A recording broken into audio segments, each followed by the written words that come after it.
Hey guys, this will be my Bash predictions and a new game that I invented. No offense to Seth, Matt, or Jim. I got some messages saying to do the Bash predictions, and I keep telling them go to the Revolution channel, and they said yeah, but in a 4-way Skype call you can't elaborate much. Fine, I'll do this once. Please, the link will be on the side for the Revolution. Just subscribe to that channel, please. We really appreciate it. I get like 170 views a vid, 120 through 170, and we only have 43 subs. I don't know how that's possible. Look, if you want to see me, Seth, Matt, Trademark make videos that we don't post on our individual accounts, then go see them. If you guys truly love my videos, sub to that account, because there's videos on that account that I don't put on this account of good topics, like signing Chris Masters, was that a good idea? The half-year awards for wrestling. Check those out. Come on. Okay, I'm going to do this quickly because I'm tired. Really tired. And I was supposed to do the game yesterday in my TNA Hater vid, but I forgot because it was like 1:30. After that video, I went to bed, which shows you how exhausted I was. But I just had to get that point across. Okay, so going to WWE.com. Okay. Primo and Carlito versus Rhodes and DiBiase. I think Legacy's gonna take this one. I feel like they're gonna walk out. Kind of like Seth's ideal. Seth's ideal is that they all walk out with the titles today. It's tomorrow. But yeah, I definitely think Legacy's gonna take this one. No offense to Primo and Carlito, but they've been getting owned by the Legacy for like 2 months now. It's been a while. I think Carlito and Primo have never beaten the Legacy. Legacy has beaten them every single time in tag, and in singles action, I'm pretty sure they won every single time. So, yeah.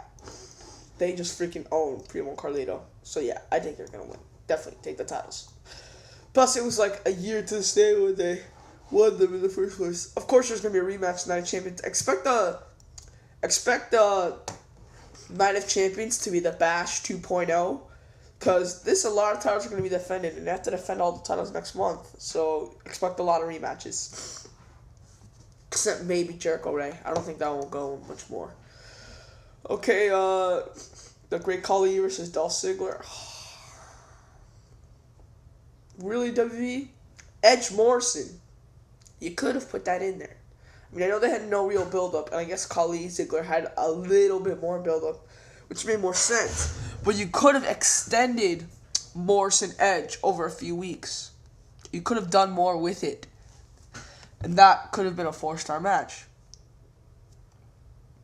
I don't know what to think about this match. It's going to be kind of like Carlito and Sandman at the Bash 07. Just a match that no one really wants to see, and a match that's going to fucking suck. If it gets more than a star, I'll be surprised.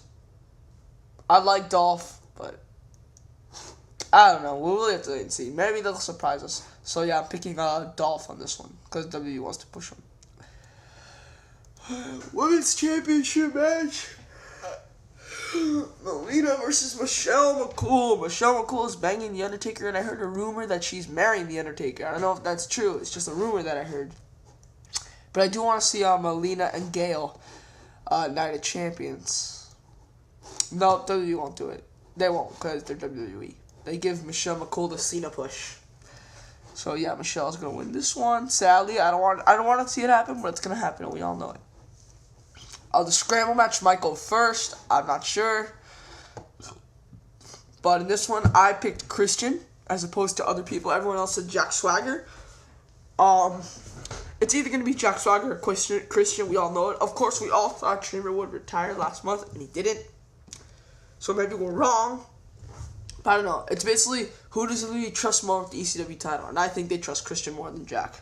That's just my opinion. I know they released Christian in 05, but Jack is still a little too young, and Jack doesn't have great promo skills, while Christian has excellent mic skills. And WWE is really big on mic skills. Like, that's a huge deal for them.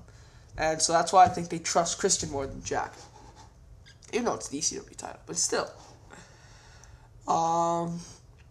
Next match. John Cena versus The Miz. 2 theories on this. A, Big Show comes in, beats up John Cena, Miz gets the win. Or B, John Cena gets so mad that he gets disqualified, and then Miz wins. And then Miz can legitimately say he beat John Cena. and he can continue this rivalry, because I don't think this thing's going to end. I hope it doesn't. God, if Cena pins Miz here, that's a disaster. Even if it's like a 25-minute match, unless they shake hands afterwards, and then Miz low blows Cena, kind of like Shawn and Jericho at Mania 19, that's the only way Cena winning can work. Because if Cena just pins Miz and walks away, the feud is over. Miz can do nothing. So we need Miz to get a win here, either by DQ or by Big Show interfering, or maybe even someone else. Or this is like a last resort. I'm not even so sure it'll work. You have to let Miz lose, shake hands with Cena. You have to give him a lot of time, though. They have to have a great match. Then Miz could low blow Cena. That could work. Next match. Ray Jericho Masters title. They won't unmask Ray. They won't unmask Ray. I'm getting a little tired of seeing the mask involved in the storylines. But Kill for Life 11's the best. It keeps the casual fans interested. And I guess it does its job. I don't think they'll unmask Ray. WWE will be fucking retards if they unmask Ray. The problem is Ray's to defend the Intercontinental title next month. That's my only beef. Maybe Morrison? Maybe look at Jericho out of the Intercontinental title picture once and for all. Okay, let's go to Punk Jeff. I think Punk is going to win. Punk needs to get booed. They say, Matt Beast told me a rumor that if Punk doesn't get booed at the Bash, the WWE will not turn him heel. And I personally think he is turning heel. He's getting boos when the Todd Bishop said, Jeff Hardy, yeah, Punk, whoa. But like individually, I did not see SmackDown last night because I don't got a DVR. I will watch it on Hulu like I did the other times. And Punk is going to get, I'm pretty sure Punk is going to get booed. I'm pretty sure. He GTS Morrison, I think. So yeah, I think he's slowly getting there. It's really up to where's the Bash in? I'm so tired. I don't even care. Wherever the Bash is in, you guys better freaking boo him. Okay, or in Triple H, 3 stages of hell. Like I said with Ace, this is probably the weakest 3 stages of hell in my opinion, because there doesn't have any jaw-dropping stipulation. The stretcher match used to be something big. Now it's kind of not. Ever since, they kind of did the whole thing with Edge and Kane and Orton and RVD and Matt and Jeff, and they didn't make it look like pay-per-view matches. Yes, I know Orton and RVD was on pay-per-view, but a singles match could be on pay-per-view. They didn't really make it look like something serious. Edge Kane, they made it look like nothing. They literally made it look like Kane crossing the line and Kane getting out. Matt and Jeff was kind of serious, but still, they just crossing a line. Same with RVD Randy Orton. That explains it the most. When RVD kicks Randy in the head, and Randy Orton was unconscious for 2 seconds, but just enough to get past the line. It doesn't really look like a physical bloodshed anymore. It's not really a culmination. And that's why I think it was a bad idea. That's why I suggested a ladder match, just because I couldn't think of another 3rd stage. Anything that sounds so intimidating. Cage?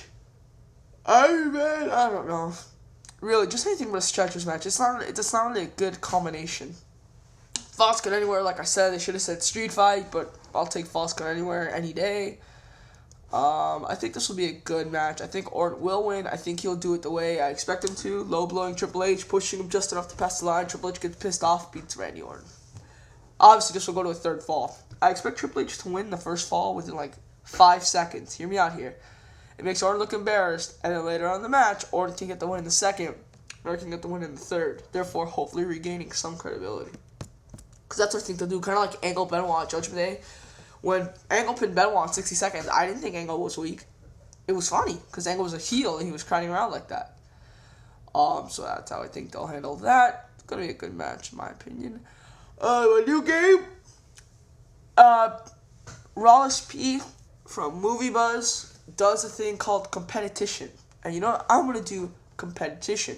So today's first competition. Just do it only by comment. You can't send a message. It has to be by comment. Which pay-per-view was worst? Me and AJ 134 arguing about this. The WWE's worst pay-per-view. Was it, and you have to pick between these two. If you don't think this one's the worst, fine. But these are the two that I'm choosing. Is it WrestleMania 9 or is it December to Dismember? Go. I'm Big Red 310 and I'm out. Peace.